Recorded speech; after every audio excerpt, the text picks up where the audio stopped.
You were introduced to chiropractic through your rugby connection? And I think it's the next World Cup actually that's going to be played here in the United States. What role does ATG play in your chiropractic business?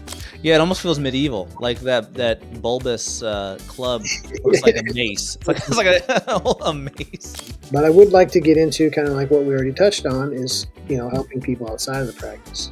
Yeah, John Hardy. He's one of my favorite actors. And there's Bane, born in the dark. Very good. There's times where he'll train, and Keegan Smith too, where they don't go full range of motion. They go short range. The best doctor is the one with the fewest patients. I am joined today by Dr. Sean Flaherty. He is the founder and owner of Narrows Chiropractic in Tacoma, Washington, a leading chiropractor in the region. I found Sean through the ATG coaching community. Sean is a level 1 certified coach through the ATG Knees Over Toes program. Sean is an entrepreneur, medical professional, coach, and I'm very excited today to be talking to him about his journey to the health and wellness industry as a business owner. So Sean, thank you for joining me. Thanks for having me, Michael. Wonderful. I'd like to go back to the beginning. Where did you grow up, Sean? Rock Island, Illinois. Illinois. Okay. What was that like? And did you have any inklings about what you'd be doing later on in life in your childhood? Oh, I didn't, I was always heavily into sports, so I guess that was in the cards. I like to draw and paint a lot, so I thought I would be something more artistic, but yeah, we grew up in a sports family, so I think it just naturally kind of gravitated and went down that line of things. Where is your childhood home relative to Chicago or any of the any larger cities that people might recognize? Yeah, so Rock Island's right on the Mississippi, kind of where the state humps out on the west side there. It's where John Deere was created. It's still John Deere headquarters. Actually, it's Moline, which is a city right next door. We're about 2.5 hours southwest of Chicago. Got it. Mm-hmm. Very cool. What was it that eventually led you from the Midwest to the Pacific Northwest? I've always wanted to live out west ever since I was a kid. I was just fascinated with the mountains and the ocean and all the different activities available to us out here. There's not much to do in the Midwest. It's pretty flat. The weathers are, definite seasons versus here. We have kind of these gentle shoulder seasons. Super hot in the summer and humid and super cold, lots of snow in the winter. I just love the outdoors. Yeah. Where did you end up doing your undergrad? Southern Illinois University. Nice. Yeah. And at what point did chiropractic come into the picture for you? When did you really narrow on that as an area of focus? So I got my undergrad in forestry in Southern Illinois University because, like I said, I just have a passion for the outdoors, but always stayed active in either, I got a small tennis scholarship to play in college. Didn't continue that, but always played intramurals. Was just always very active. Graduated from SIU. Was looking for something to do just to keep in shape, so I started playing rugby. I went back home to Rock Island. I started playing rugby with a chiropractic school in the area, and you didn't have to go to school there because it was just a men's club. And so I had a friend that was affiliated with them, and he said, well, come on out and start playing rugby. And so I did, and I just fell in love with it. And then I fell in love with hanging out with the guys and the healing art of chiropractic. Everywhere we went, we would take care of each other, and they're always talking about the body and anatomy, and so it just kind of grew on me. Wait, so you were introduced to chiropractic through your rugby connection? Yep, exactly. Yeah. Was it as a consumer of chiropractic services? My first adjustment was when I was in 7th grade. I had almost dropped to my knees during basketball practice because I had this sudden pain. My dad fortunately took me to a chiropractor. They took an x-ray, saw that I have a hairline fracture in my lower back, which is called spondylolisthesis, which happens to a lot of people, usually from a hard fall when you're very young.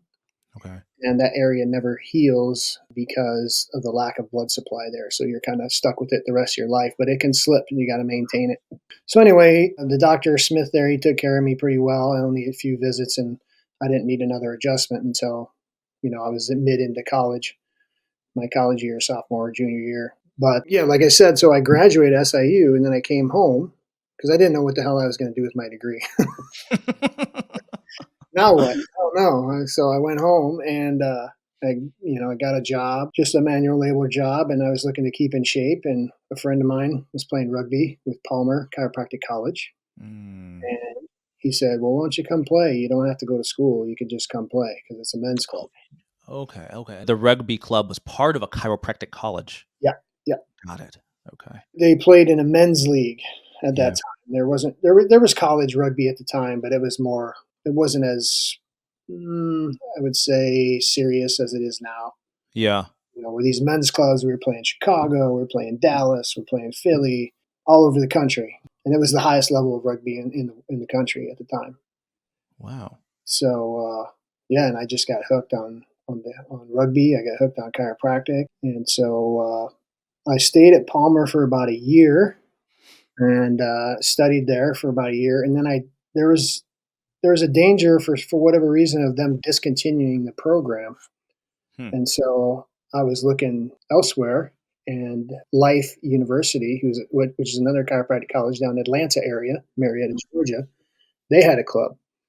They gave me a scholarship to come down and play. So I continued my chiropractic there at Life, and I continued my rugby career down there at Life. Ended up winning a national championship with Life. Wow. And we're actually being inducted to the Hall of Fame in January Wow. for, 25. for our January national 25. championship. Yeah. So Congrats. That's amazing. yeah, it's cool. It's exciting. Wow. Number one sport in the US is football, right? I mean I mean that's what kids are filtered into at a very early age in the United States. I, for the first time really in my life, I watched rugby at the Olympics this past year. And it was Oh yeah. extremely exciting. The Olympics kind of opened with rugby. It was one of the first sports. Maybe it might have even been before the opening ceremonies. It was very fun to watch. How has rugby changed in terms of popularity and organization in the US today from when you started? Yeah, it definitely was not very popular when I started. Kind of like soccer, Yeah. when I was a kid, it wasn't super popular. We weren't very good on the world stage. Still, obviously can't compete with the best in soccer, but we're Yeah. getting there, and we're much more further behind in rugby still. But the popularity is growing considerably, and I think it's the next World Cup actually that's going to be played here in the United States. So the Rugby World Cup, the next one is going to be played here, I think. If not this one, the next one, but I think it's the next one. Anyway, so they're dumping a lot of money into awareness and the programs here in the U.S. Yeah. and in the youth leagues. So it's definitely changing, becoming more aware. It's more in the high schools now, Yeah. and it's great because it's actually a safer sport than football. Oh, really? Tell me Yeah, about that. it is. Because of the lack of head collisions? Yeah, so just for an example, in rugby, you have to make an attempt to tackle. Like you have to make an attempt to wrap and make a technical tackle, Yes, right? In football, you can just bash into someone. If you knock them down, they're tackled. that's right. Not only that, you're basically wearing weapons in football. You got shoulder pads, you got a helmet, and you can lead with your head. I mean, you can't spear, obviously, in football. Yeah. There's new rules on that stuff, but it gets in there. Your head gets in there. And so that just doesn't happen as much in rugby because, there is no pad. You have to be aware. You have to make a technical tackle. That makes sense. Yeah. Yeah. The threat of injury changes the physical strategy. Yes. Right? Yeah, It's like exactly. driving without a seatbelt versus with one. I mean, seatbelts protect you, sure. But when you don't have one, you're way more cautious in the way you drive. Yeah. The analogy kind of falls apart. But I think the spirit is true, right? When you have less protective gear, you approach violence in a different way. Well said. Okay, so at some point, you completed your studies, Yeah. and then what came next? Let's see what. Oh how my did how gosh. did you end up owning a business? I was in that same boat. What the hell am I going to do now? Yeah. When I graduated from undergrad, I jumped around. First went to Montana, then I came back to Atlanta, then I went to Philly before finally coming out here, just looking for different opportunities, working for different chiropractors, studying different techniques before I finally landed back out west, which is where I wanted to be ultimately anyway. And did you want to be out west because of the mountaineering and nature elements of it? Yeah, Yeah, that was the main reason. Okay. yeah, absolutely. Yeah, Do you do a lot of hiking, mountaineering today? I don't do a ton of it. I mean, I do like to get out, but just, I mean, walking out the front door and you can see Puget It's Sound gorgeous. and the mountains in the background. It's gorgeous. I'm like, thank you, God. Yeah, I This is, agree. I agree. this I is mean, I live in Snoqualmie, so not quite the same as Tacoma, but I mean, it's still, it's just you walk outside. I mean, we can see Mount Si outside of my son's bedroom. It's like, come on, really? This it's is gorgeous. it's absolutely priceless. So when you came out to the Seattle area, Hmm. did you first work for someone before deciding to open up your own clinic? Yeah, I did. One of my instructors from chiropractic college, his daughter worked out here, and a friend put me in touch with my instructor, and he said, "Yeah, my daughter's got a practice out there with a couple other people. They're looking for an associate." So yeah, came out and worked with them. Bounced around to through a couple different associate positions before finally opening up my own little practice. It was kind of a doc in the box place, shared a lot of common space with other businesses, so it wasn't working out exactly the way I wanted. Got another associateship, chances to buy bigger practices. They didn't seem to work out, so I opened up my own another practice again from scratch Yeah, and did that all cash. And I did that for about 5 years, then another associateship. And then I found an existing practice that was being sold because the guy got very sick. And I bought that practice, and that's where I am now. And that's doing very got it. well. What were some of the impediments to acquiring practices in the past that ended up making those deals fall apart? There's just a lot of different factors that I think you should consider. Is this, what is the current model of practice? Because I mean, every practice is so different, from the Mhm. technique they use to the systems they have and how patients flow in and out. I'd never wanted to take on something, first of all, that I didn't really resonate with, Mhm.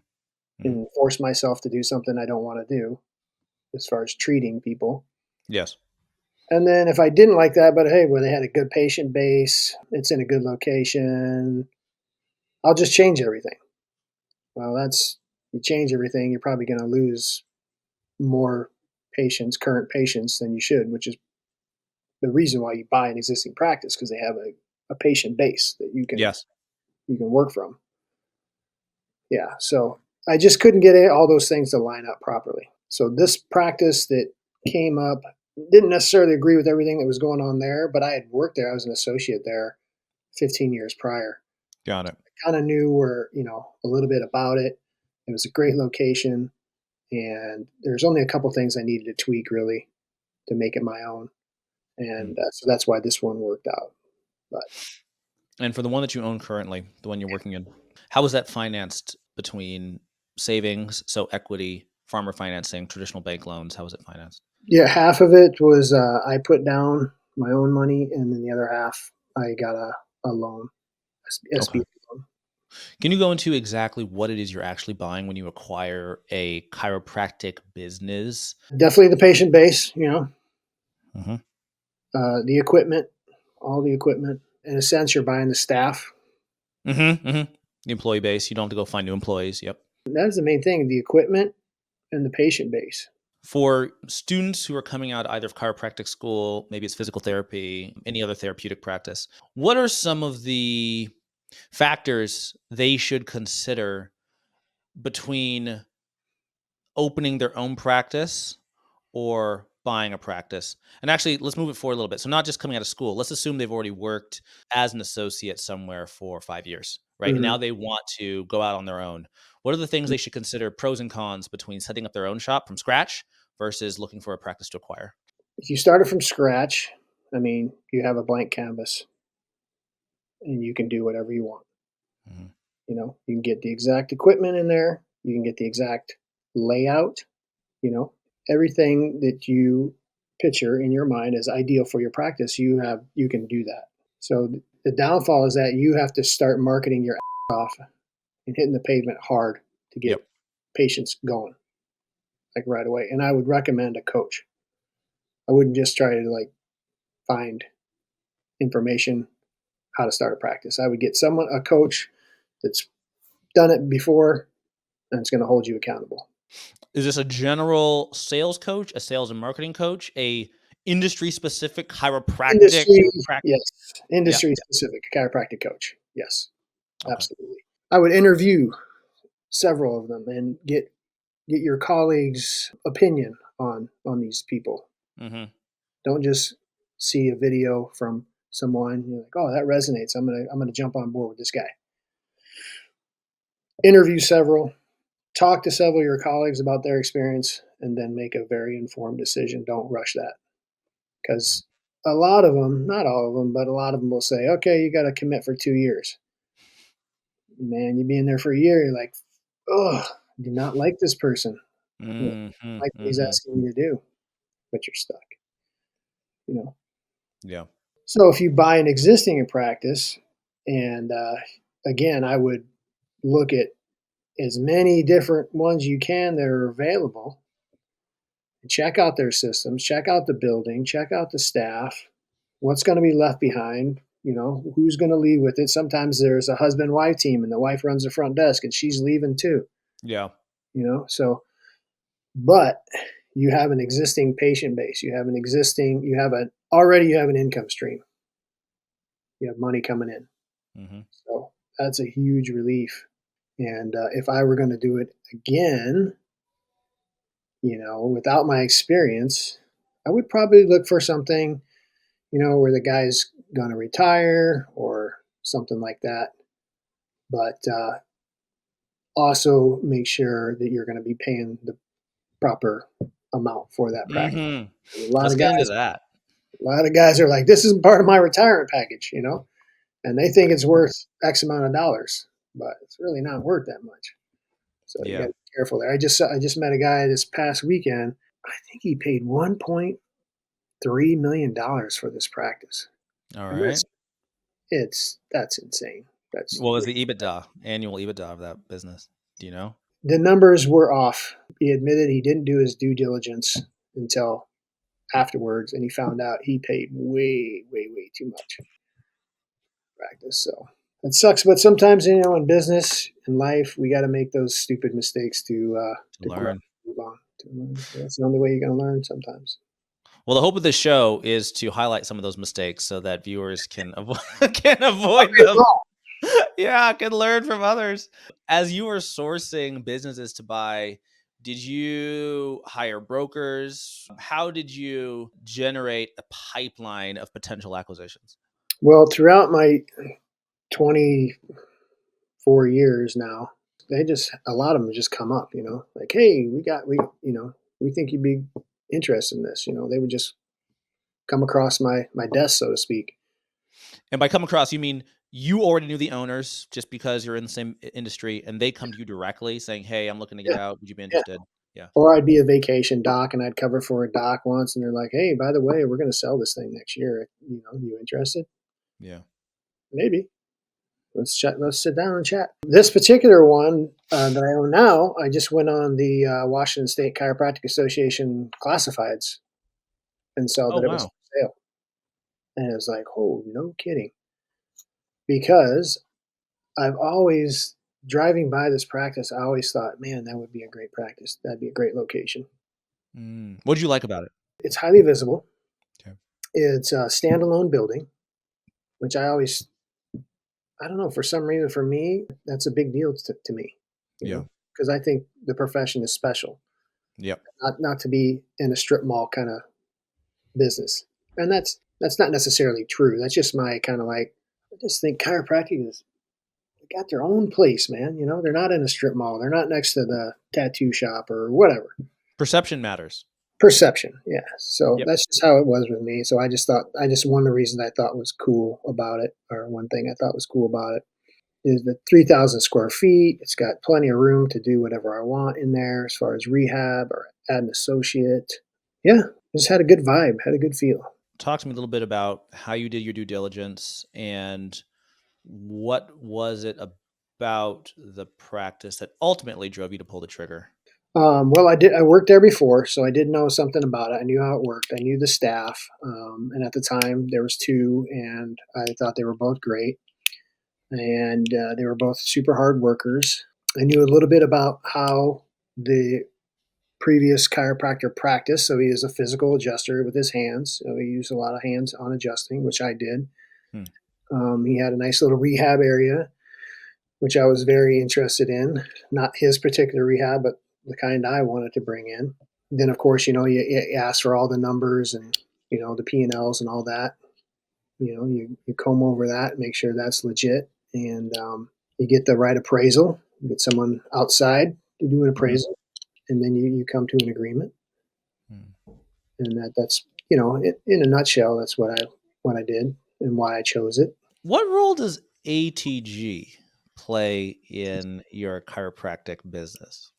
Because of my sports background, and sports is really what brought me to chiropractic. I continue to look for the best training possible, and so I found ATG just because I just dig and dig and dig until I find what I think is the best, and I start diving into Ben Patrick and his mentor, one of his mentors, Keegan Smith. Hmm. These guys just know their stuff, and they're training professional athletes. Professional athletes are seeking them out. Yes. And if you know Ben Patrick's story about how he had multiple surgeries, he was constantly on pain meds, used a walker in high school. He used a Mm. freaking walker. He was the slowest guy, and now his vertical is almost close to what Jordan's was when he was It's active phenomenal. in the NBA. It's like white boys can jump. Yeah. They And train properly. not just white boys, but a white boy who is like from his own his own coach's admission, one of the Yeah, least athletic people on the yeah, team. yeah. Right? At least And now he's a athletic superstar. and he was in a walker, man. I mean, he was in Yeah, a that's walker. He had insane. surgeries in high school, Yeah. and so he cured himself through proper training. But what's cool about all the things he teaches is it's scalable. Yeah. So he Progression. can teach a granny or a grade school kid these same exact exercises, but in a different level. Yeah. So if you take the ATG split squat, for example, right? Yep. So the ideal split squat is, you're just on a flat surface and you lunge forward all the way, knee fully flexed, right? Hamstring covering the calf and back knee off the ground. Yep, joint completely, full range of motion. Yes. So I'll take an old lady, she can't do that, right? But she needs to do something. She needs to exercise her joints and her muscles. So we put a big step up, and we put her one foot on the step, and then we give her a pull for balance. And we say, just lunge forward just enough until you feel it, you Yes. know, into your joint. No pain. We don't want any pain. Yeah. She might only get 3 or 4 inches, but she's doing something, and then a couple weeks from now, she might get another half inch or an inch, and she's Yeah. going to increase her strength and flexibility. So that's like one pro, extreme to the other extreme. Little lady, Yes. same exact exercise she can do, and it's extremely just as beneficial, right? Yeah, it's functional. It has direct real world applications. It changes people's life. I mean, the way you experience the world is essentially inputs from your brain, right? So you've got taste, you've got photons hitting your optical nerves, you've got sound waves, and then there's also just like how you feel and locomote through space. And if any of those are impaired, it just changes your existence, right? And so changing the way you feel in your body and the way you're able to get from point A to point B and the quality of that movement, it's absolutely transformational in people's quality of life. It is. It is. And today people are so deconditioned. We just don't move right. Yeah. We're stuck at a desk, or we're standing all day. We're just static. Or now, Yeah. we got our phones. We're looking down all the time, and obviously our food is horrible. All the preservatives and whatnot, and people are just so deconditioned. Yes. And so there's only so much I can do. This has kind of been a new thing for me the last 6 to 8 months. Is a little bit frustrated because there's only so much I can do when you come into my office. Yeah, I'll get you out of pain. I'll get you moving better. I'll get you out of pain. But what are you going to do for your long term health when you leave this office? Mm-hmm. What are you going to put inside your body? Are you going to go for a walk? Are you gonna like ATG? I talk to everybody about walking backwards. Mm-hmm. Are you going to go walk backwards for a couple blocks? Are you going to do anything, change, to feel the way you want to feel good? It's a do-it-yourself program. And so that's kind of been I'm getting off the subject a little bit here, but that's kind of like my new focus. This doesn't sound off subject. This actually feels very much on subject. What's going on up there? What ideas are you noodling on? A lot of people, unfortunately, are overweight, and a lot of people are deconditioned. They don't move very well. They're almost so brittle. Yes. They can't hardly lay down on the table. You know, I'm like, oh, you're gonna fall. Don't be careful. Hmm. And the thing is, too, it's not their fault. And I think I don't know where your beliefs are. We didn't talk about this beforehand, but I think there's a lot of people are waking up to Mm-hmm. the toxicity of our environment Mm-hmm. and how we've kind of been preyed upon. And people just don't know that. They didn't understand that until just now. I think they're starting to understand it. Like, I was talking to my dad for example. He's like, we grew up eating spam and mac and cheese and bologna and heating up the hot dogs in the microwave. And why do we do that? Well, it was convenient. Convenient, yeah. We And didn't they're think, profitable products, right? They're yeah, cheap to make, and you can make a margin on them, grow a business. yeah, and as a consumer, especially back then, you just thought, oh, this is convenient. There's nothing wrong with this. It's just food. Mm. Mhm. And now we realize, oh, that wasn't so good. And then if you even look at it now versus like the mac and cheese, Kraft mac and cheese we eat then versus the Kraft macaroni and cheese we eat now, there's probably 5 ingredients in that versus like 30 in it now. You know what I mean? Mhm. Mm. Preservatives and flavors and dyes and all that other stuff. So again, it's not necessarily anybody's fault that they've got duped into this lifestyle and now that they are feeling so crappy, but it is time to wake up. Mhm. It is time to, start taking control of your health and wondering why I got to take a medication for the side effect of that medication and the side effect of that medication. Reading between the lines, Sean, it sounds like you're considering doing something about this professionally. I want to come back to that. Tell me about the offerings you currently have at your chiropractic facility and what direction you would like to take your business in the future to address some of these issues, if that is something that you are thinking about doing.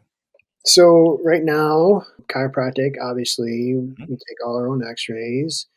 We have decompression therapy in there right now. Okay. So Can you explain what decompression that is? therapy is specifically for, or I should say, more specific for disc problems. People that have disc problems, squashed or bulging, you know, pressure on the nerve. It works phenomenal. It is a phenomenal therapy. I use Mhm. it on myself. I have my front desk gal. I say, hook me up like once every other week at least because it Is works this so one of well. those things where you hook your feet in and you hang upside down and the kind of No, gravity stays? that's more of a static stretch, Okay. and so that might be beneficial. But what this is we lay you down on a table. We put into the computer a certain amount of poundage based on what you present with, Mm. and what it's going to do is going to isolate your upper body from your lower body. If we're talking about your low back, and it's going to gently pull and release, Hmm. pull and release, and it pumps that. It brings fluid into the disc. It takes toxins out of the disc, and it's almost like a negative pressure. Like if you have Mhm. a tube of toothpaste, a little bit comes out, and you kind of squeeze it different, and it goes back in. Yeah, yeah. That's what it does to the disc. Got it. That makes It's sense. amazing. It's Mm. amazing. It's changed my how I feel like tenfold. That's amazing. How often do you do that? Sometimes I do it once a week. Maybe I do it every other week. Okay. And Yeah. it sounds like it's a specialized machine. Where are Yeah. you hooked in? Like where in your upper body are you secured, and where in your lower body are you So if it's a secured? low back, I mean, we lay on this table and we put these blocks kind of underneath your armpits, Okay. and then we put a belt around your waist. Mm. So the belt and the machine's down, kind of in between your legs, further Mhm. down, not in Mhm. between your legs, but that's where the cable comes and attaches to the belt. Mhm. And so the machine's going to pull your Ah, waist kind of down, and then it's going to release, and it's going to pull down, and it's going to release. And while your upper body's blocked, locked. so it's Got it. pulling your upper body away from your lower body Makes and sense. targeting that lumbar spine of yours. Got it. Yeah, I got you. So the pull away pressure is around your pelvis, and Yeah, your shoulders are locked in place. Okay, I can picture that. yeah, yeah. And then of course we can do it for the neck too. And Mm. so the neck, Mhm. we kind of block the back of the head, and I'm just going to pull gently up on your head and release. Pull Mm. and release. And then of course, I don't do a ton of rehab. I tell almost everybody about that split squat Mhm. and demonstrate it. And we got a big area where we can do, you know, I mean, I got a Nordic bench in there. Ooh, I love those. Most people are not doing that, but it's in there. Nice, nice, Yeah. nice. And I'm into the WEC method lately, where we got the Huh, clubs and I the don't know what that floaters. is. WEC Oh, method. yeah. WECK, WEC method. I think he's the guy who invented the Bosu ball. Oh, fascinating. Yeah, so he's got two things Oh, what that is I this? use of his. One's the club, so it's like a Oh, hand yeah, look at this thing. handle and a big bulbous end, I see and it, yeah. move it around is really tremendous for your shoulders. It's great for training a tennis swing, a baseball swing, a golf swing, pickleball, whatever. It's Hockey. amazing. Looks like hockey too, you could do Yeah, hockey. absolutely. It's amazing. And then he Yeah. has this other thing called a flow rope, where it's like kind of a little bit heavier jump rope. Huh. Just do all these different flow type of movements. It just is a full body kind of like Oh, look at this thing. meditative, almost Tai Chi-ish type of movements. It's Oh, amazing. yeah, look at this. Yeah, it almost feels medieval, like that bulbous, club looks like a mace. It's like It's it's like a a mace. And then, yeah, this rope thing, Mhm. it's pretty cool. Never heard of Yeah, this. so I'm always trying to look at what's best. That's how I find ATG. What's going to benefit you the most? It's not necessarily pushing as much weight as you can on a bench or a squat or anything like that. It's more for me. It's more functional movement. Mhm. How can I train my body in all these different ranges of motion and get strength in every range of motion? So if I'm in a compromised position and I do need strength, I'm not going to be hurt because I've trained there. That's where I'm used Yeah, to. yeah. I'm used to moving there. We were always told, don't let the knees go over the toes when you squat. Right, Oh, knees over man. toes guy. He blew that out of the water. With all his research. Well, if That's you right. never train your knees past your toes, God forbid you get in that position where you need to use it because you're going to Yeah. get hurt. Yeah.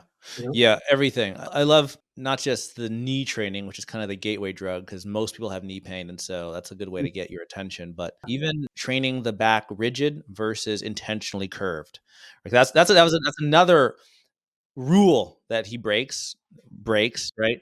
Never let your back round, which is right-ish, but if you're never trained in a rounded position, then how can you withstand being in a rounded position, Oh, right? I got a friend. We go round and round on that. No, you're rounding your back. I'm like, well, He trains both, right? Like there's some like if you're yeah, lifting heavy, right? Or yeah, you're intentionally trying to hit the hamstrings specifically, then sure. But yeah, you should also train your erectors. yeah. There's times where he'll train, and Keegan Smith too, Yeah. where they don't go full range of motion. They go short range. Yep. They're all about long range, short range, medium range, and when to use those, when to use those types of movements. So when you were talking about nutrition, and making sure people are prepared outside of the gym, it makes me think that you want to offer a more holistic training system. So, not just pain management, but also strength training and nutritional coaching and maybe other things. Am I reading in between the lines? Is that what you're envisioning, or is there something? Am I pretty close? Very perceptive. Tell Yeah, me about that. like I said, I guess about 8 months and probably a little bit longer. This has been stewing. Like, what can I do? What can I offer these patients so that they have longevity? Hmm. So I have a 100-hour certification in applied kinesiology. It's probably like it's just like the basic, it's like the first certification you ever get in applied kinesiology. But it's Yes. freaking hard to get. I was pretty proud of myself.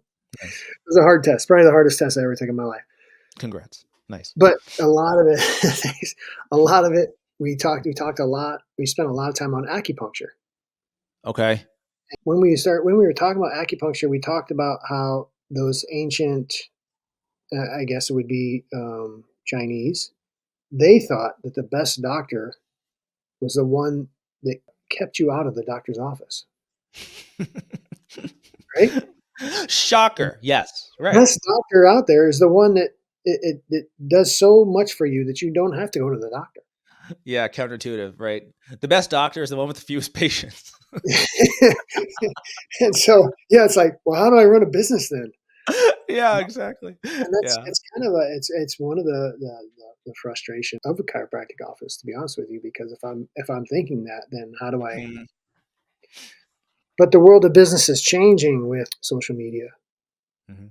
and things like that. So there's a lot you can do for people online.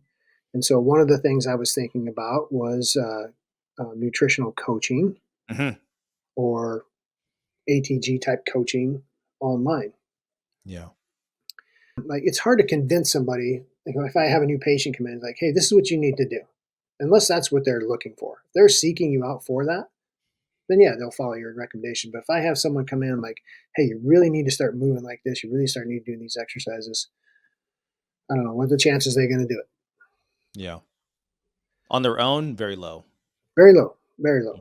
And also with nutrition, So my belief, and it's gaining a lot of momentum and popularity, still Mhm. controversial probably, is carnivore diet, Mhm. animal based diet. Joe I, Rogan would agree with you. yeah, yeah, Yeah. I think he would, and a lot of other people are jumping on board. Jordan Peterson. Yep. Jordan Peterson's a big proponent of it. Yep. There's every nutrient you could possibly want in a grass fed steak or grass fed beef. Every nutrient, everyone. You don't need anything else to survive. Not to saying that that's what you should do. Maybe it is. That's all. Like if we brought up Jordan Peterson, that's all he eats. He eats red meat, sea salt, and water. That's all. Wow. He had Wow. he had so many health issues, and he tried everything. And he's a smart doctor. Absolutely. Yeah. But finally, he did the carnivore, strict carnivore, and he's been doing it for several years. He has no issues whatsoever. There's people that have severe eczema. They get on a strict carnivore diet, and it's gone. Goes Mhm. away. Is it easy to do? No. Is it simple? It's super simple. But is it easy to do? No. Especially now the holidays coming up and everything, and you know, Thanksgiving. yeah. Yeah. Christmas. Yeah. So I thought, wow, I'm really gonna help people with this carnivore thing. I'm gonna do that. Hmm. And then I ran into the same kind of like thought about how hard it is to get people to exercise properly, just as hard as get them to eat properly if that's not what they're looking for. If they're not desperate. Right. Right. Well, there is a market for it, right? I mean, you have a very unique and differentiated entry point because with chiropractic and to some degree physical therapy is similar. And I want to get your take on the differences between those two. But people come to you at high pain, right? And high pain is easier to sell than low pain. And if someone is in just insane pain, they're willing to pay for it, especially if the time to achieving the goal, to borrow from Alex Hormozzi's framework, the time to achieving the goal is relatively short, right? And so if someone comes to you for an adjustment and they Mhm. go from a pain of 9 to a pain of 3 Mm-hmm. in 30 minutes. That's very valuable. Mm-hmm. That's very valuable. On the Mm-hmm. flip side, if someone has, let's say, 25% body fat and they want to get down to 10% body fat, if they come to you and it takes them 12 months to get there, like the pain is high-ish, but because it takes longer, it's not going to be viewed as valuable.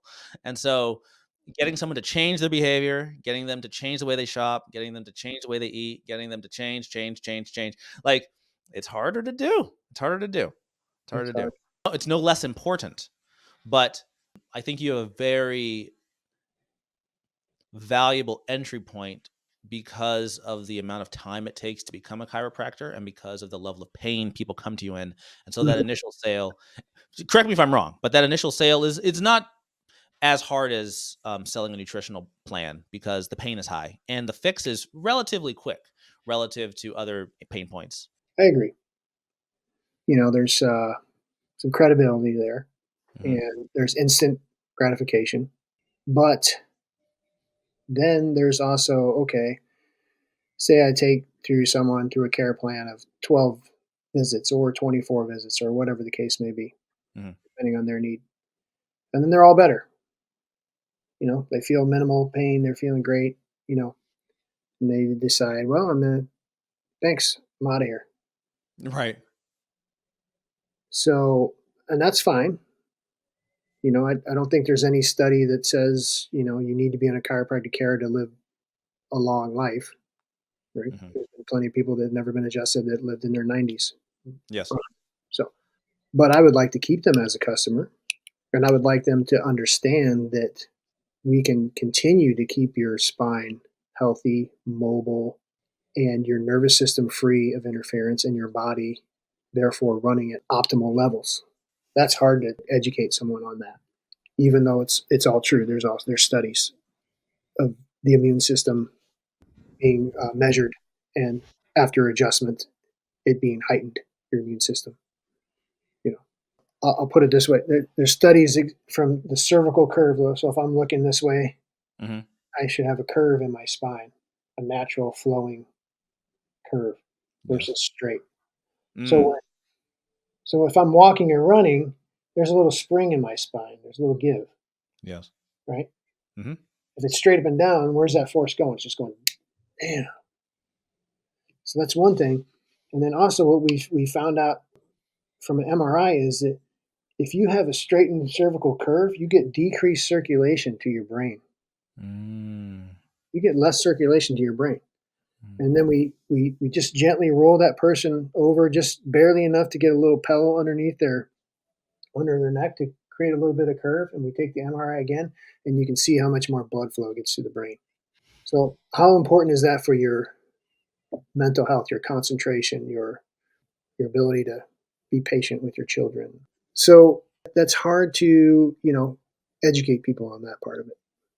How long is a typical engagement for you with a new customer from first session to saying bye? Right. So I don't know how many of your customers are recurring in perpetuity. I'm going to assume there is an average length of someone coming to you for the first time and then doing their last session. Is that something like 6 months, 9 months, 2 years? What is it like? It's just everybody's different. Okay. So, I don't have a one pattern for everybody. Mm. So usually, if I see a pregnant gal, I Mm. might see her once a week until the baby's born. Yeah. Then I say, hey, take a couple weeks and then come check in with me and maybe let me check the baby as well. A high school athlete, they tweak something, they get injured. I might see them 12 visits, to get things under control. Then I say, hey, come back, check with me in a month, unless something else hurt something else. A car accident, I mean, I could see him for a year. Hmm. Super traumatic. Was the head turned when they got hit?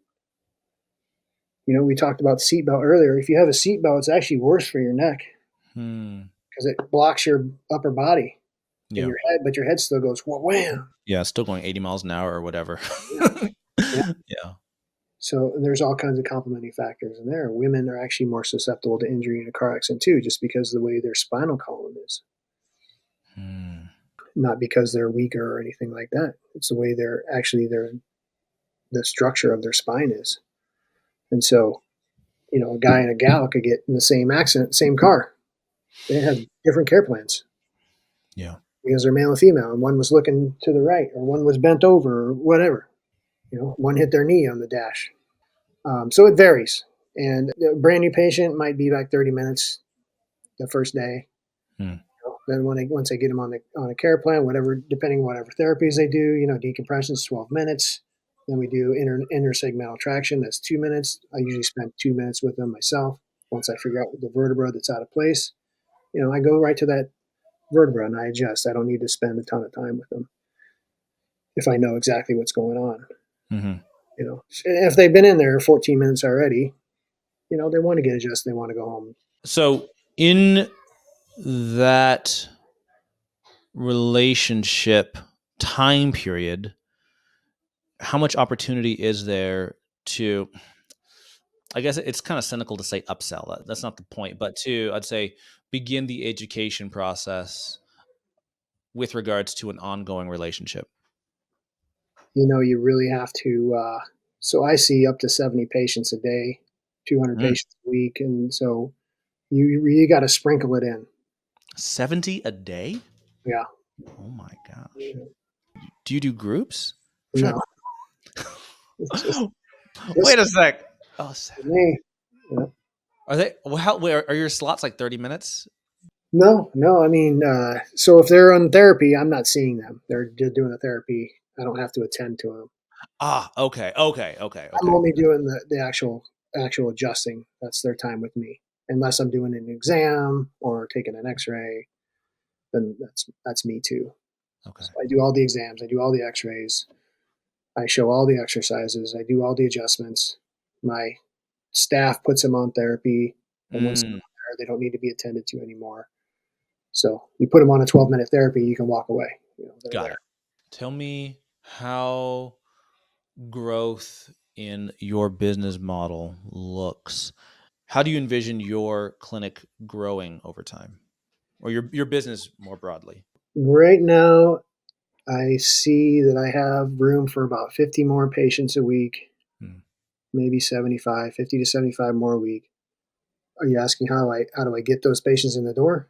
Yes, we can go into that. So we can go into marketing. In addition to that, is there a ceiling to your business model as it currently exists? And how do you grow beyond that, if that's a goal at all? So let's come back to that first. How do you get 75 more or 50 more? Like, what's your path to doing that?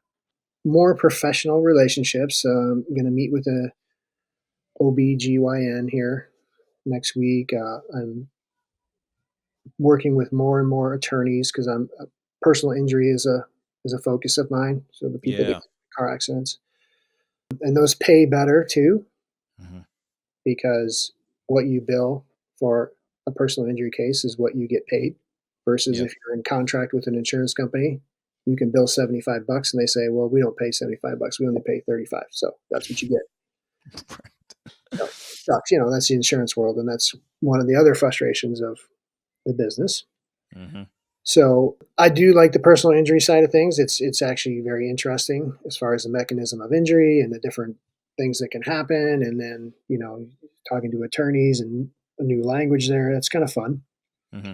So I'm focusing on that more. We have Google ads. I was running Facebook ads for a little while. I turned those off for the time being. And then there's a referral group that I meet with every once in a while. And then internal referrals.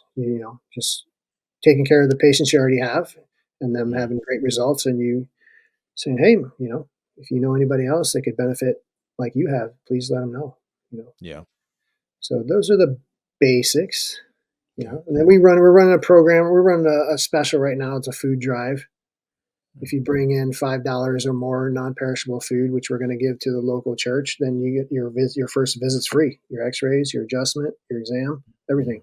If you're a current patient and you do that, the visit's free. Mm. No charge today for you. That's beautiful. So we do, and then in Christmas we'll do the same thing with toys. Mm. So little things like that. So at some point, you are going to be at max capacity. You can't personally see any more customers. Do you envision a world where you want to grow beyond that? So What does that look like? Would you basically max out and be like, yeah, this is good. I don't really want to grow beyond this. I'll max out most likely and just stay there unless I get to a point where I want to retire and I get an associate in there Hmm. and maybe I work 1 or 2 days a week and then he takes on the full load or he takes the whole practice and eventually wants to buy it.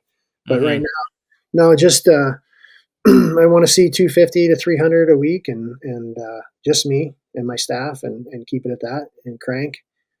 And because you bring more personalities in, you bring more problems in, more things to deal with. Changes. Yeah. And to open up a whole new location, oof, like, nah, I don't think I want to do that either. But I would like to get into kind of like what we already touched on is, helping people outside of the practice, Yeah. you know. And I don't know if I can talk about it here or not, but I did find something that's just kind of blown me away, which is taking priority over the exercise and the diet. Oh. So I came across the fish oil that's mixed with a polyphenol, Mhm. polyphenol, which is from olive oil, which makes Okay. it stable, which makes your body can actually use it. So most people are taking an omega-3 fish oil, Nordic Naturals or something like that right now. But the problem is the oil goes rancid and your body doesn't actually use it. Hmm. Even though everybody knows, almost everybody knows fish oil is good for you, Hmm. right? Everybody talks about that. Omega And you three. Yeah. talk to almost everybody about it. Like, oh yeah, I take one. I take fish oil. Hmm. But even Weston Price, who did a lot of the studies like way back when, found that if you don't have the fish oil with the proper chemical cousins, your body's not going to use it. Hmm.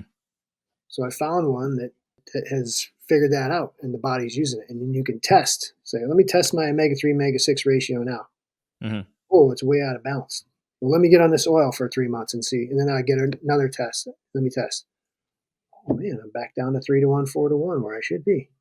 To me, that's exciting because it's something people are already doing, and I think what it does is it kind of gets you fired up to take control of your health. Somebody's not asking you to go exercise. Somebody's not asking you to eat a certain way. All of a sudden, you take a test and you see your stuff's out of balance, and you obviously realize the importance of being in balance. Yes. Your omega-3, omega-6, omega-3. Hmm. So you're like, you know what? I'm not going to eat these chips anymore. I'm not going to eat that crap anymore. You know what? I'm going to go for a walk today. Hmm. You start taking a role in your health. Do you view that as playing a role in nutritional coaching? Yeah, in a way. But I think if I can just use this gateway product Hmm. into people's lives, I think they're going to start doing more of what they should be doing anyway without me Hmm. coaching. What are the primary benefits of going on to this type of fish oil? And I don't even know, is there a specific brand of it? How would you differentiate this from your typical fish oil or even krill oil, another omega 3 source? Well, like I said, it's they combined the fish oil with the polyphenol from olive oil, Okay. which stabilizes it, keeps it Yes. from going rancid, keeps it from Hmm. going rancid in the bottle, keeps it from going rancid once it hits your body, Hmm. and allows it to go into the cell membrane. It's good for your heart. It's good for your brain. Hmm. It's good for your immune system. It's good for just the overall integrity of your cellular membrane throughout your body. What tangible change would a consumer experience? Okay, so I told you about the test. You can take a Yep. blood test, and in 120 days you can take another one. So you can see the lab stuff. But what do you feel? Yeah. What do So you feel? Yep. this was actually Keegan Smith is the one that turned me onto it. Okay. Keegan Smith is a strength and conditioning coach, was for the Roosters in Australia, who won the national championship in pro rugby over there. I mean, he knows this shit. He Mhm. trained Ben Patrick. He worked with Charles Poliquin. Charles Poliquin, the number one, the first supplement he would recommend to his athletes. And this guy's trained more Olympic athletes than anybody in the Yeah. history of Olympics. Yes. First supplement he would recommend people take is fish oil. So Keegan introduced me to this, and then he introduced me. He's like, by the way, this is my buddy down here in Nicaragua. He's a surfer. He's also a strength and conditioning coach, retired because he did so well. And he's an avid pickleball player. He's had Okay. super knowledgeable about the body and the spine and strengthening. Epicondylitis, pain in his elbow, he just could not get rid of for years. He starts taking this oil, gone. Someone with eczema, same thing, gone. Manchester United, professional soccer team over in Europe, they've had their whole team on it for the last 3 years Okay. because it cuts down recovery time in half because what it does to the integrity of the cell membrane and your body's ability. You can look up omega-3 as Repair itself. any health problem on PubMed, Yeah. and you'll see a study on it. How would this supplement differ from eating fresh fish directly? Unless you're eating the right amount of proper foods to go along with it, like with the right butter, for example, your body won't use it. So you go back to all the studies of Weston Price, where he's the one that started really studying this stuff, cod liver oil. He mixed it with butter. He would give this supplement. He would give omega-3 to people, but he made his own concoction with butter to stabilize it and give it the right chemical cousins to carry it into the cell. Fascinating. Because if it's not there, your body's not going to use it. My assumption is your body will still use the calories, but what you're referring to is the regeneration of cell membranes system-wide. I've never heard of this. It's mind-blowing. It's, you listen to Keegan and he's like, I can't believe I've never heard of this until now. But it sounds like, though, this was something that Charles Poliquin talked about a lot and used with his clients. Yeah. Right. It was the very first supplement he recommended to all his athletes. So you're envisioning adding products to your offerings, and in addition to the service that you already provide on the chiropractic side? Because I want people to take control of their health, Yeah. I want people to be healthy outside. I don't want to just come in and I can adjust them, you move better, feel better. That little niggling thing that was bothering you, oh, that's gone now. I want you to leave and I want you to go be healthy. Yeah. I want you to leave, go be healthy, live a happy life with your family. There's so many amazing effects it has on the brain. There's all these studies of PTSD, depression, anxiety that omega-3 can do for your brain. And so that's my vision for people. I want to help people. That's why I got into chiropractic. I want to help people. Yeah. But if I can help them beyond just me seeing them for 2 minutes, for their life and then their families who, some of them will never come in, then that is powerful. Yeah, it is. How involved have you remained with the ATG for Coaches community? I joined it about a month ago, and I still have to submit all of my videos to get the L1. But how involved are you? Do you go on to the weekly calls with Ben Clairfield? I'm not really involved with ATG so much anymore because I'm working with Keegan so much. I just actually stopped my membership with ATG because I was feeling a little spread too thin. Yeah. So, Keegan teaches a lot of the same stuff in addition to the WEC method, like I was talking about, the clubs and the rope and juggling. He does all kinds of things, for brain health, like juggling, like learning how to juggle. Have you gotten into Ido Portal? No, I never, I followed him for a little bit. I never really got into it. But no, I never got into it. Keegan did. Well, because what you're describing sounds very Ido-esque. I also didn't Ido first crossed my awareness 8 years ago, something like that. A result of the YouTube algorithm viewing my behavior and saying, "Oh, if you like this, you might like this," which is how I came across ATG also.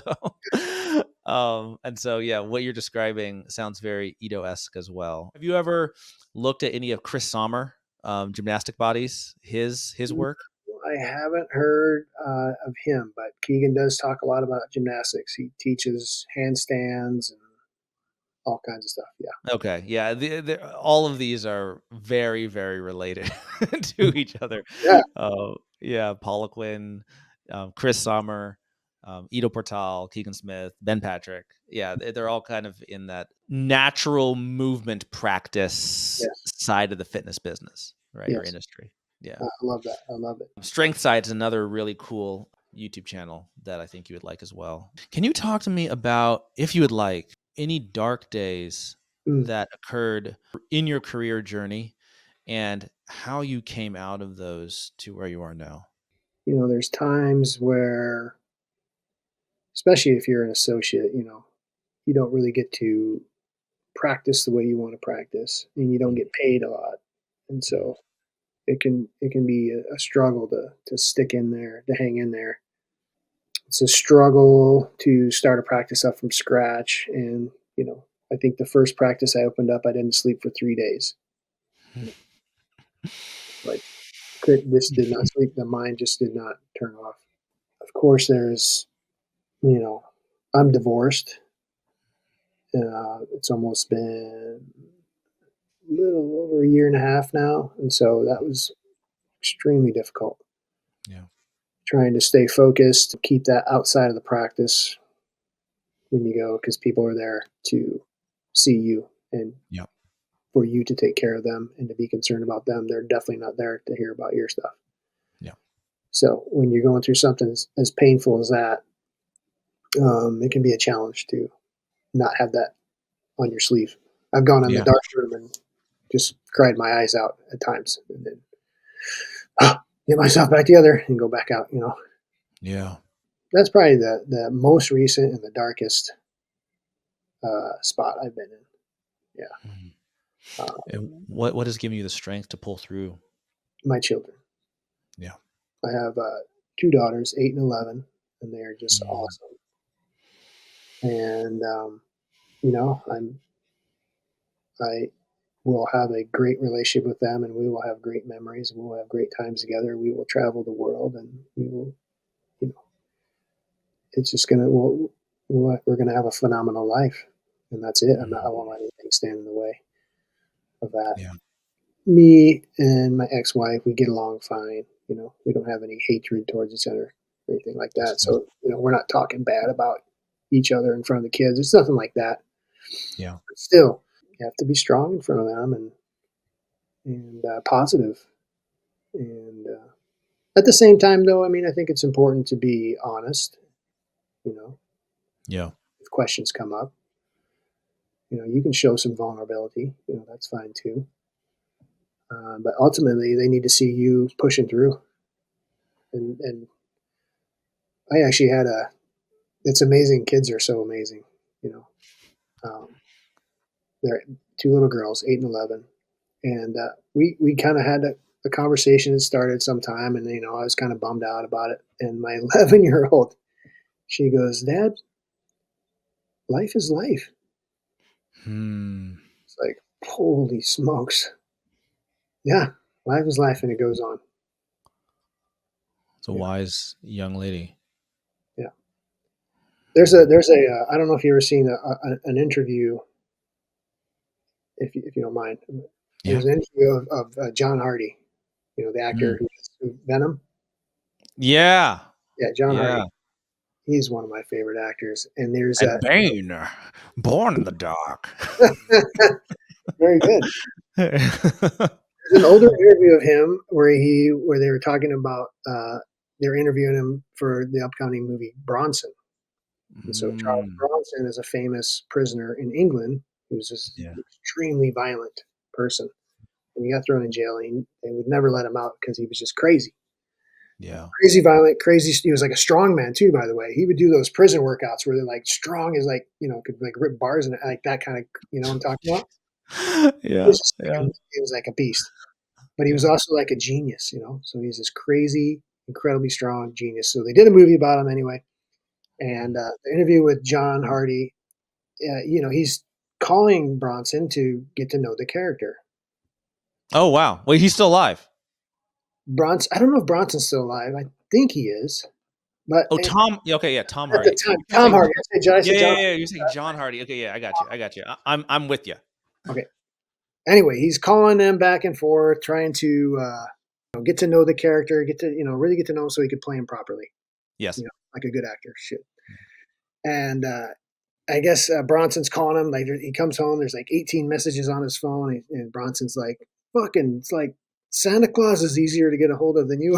And finally, he calls him, picks up, and he's like, "Ah, I fucking got you. I got you, didn't I?" He's like, "Yeah, yeah, yeah. How's it going?" He got, and Tom's like, well, I guess I just be honest with him. He goes, I'm actually going through a really hard time right now. Um, life's tough, and I just broke up with a girlfriend. I love her very much, and just I'm in a dark place. Mm. And so Bronson goes, I'm going to try and imitate him here. He goes, Tom, I ask you a question. Do you remember the floods? He goes, yeah, Oxford? He's like, yeah, the floods. You remember the floods? Yeah, yeah. He goes, you remember that boy that got his foot caught in a grate? And the rivers kept rising and rising and rising. And they tried to get him out, but he drowned. And yeah, I remember that. He goes, that never would have happened to me, Tom, because I would have told him to cut it off now. So what I'm trying to say to you, Tom, is sometimes you got to cut a little piece off of you, no matter how bad it hurts, so you can grow and move on. Tom, what are you having with your tea right now?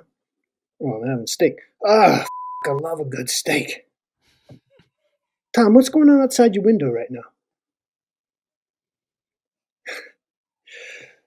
It's a great story about, sometimes you just got to cut a little piece of you off, and it's going to hurt bad. And by the way, what's going on outside the window?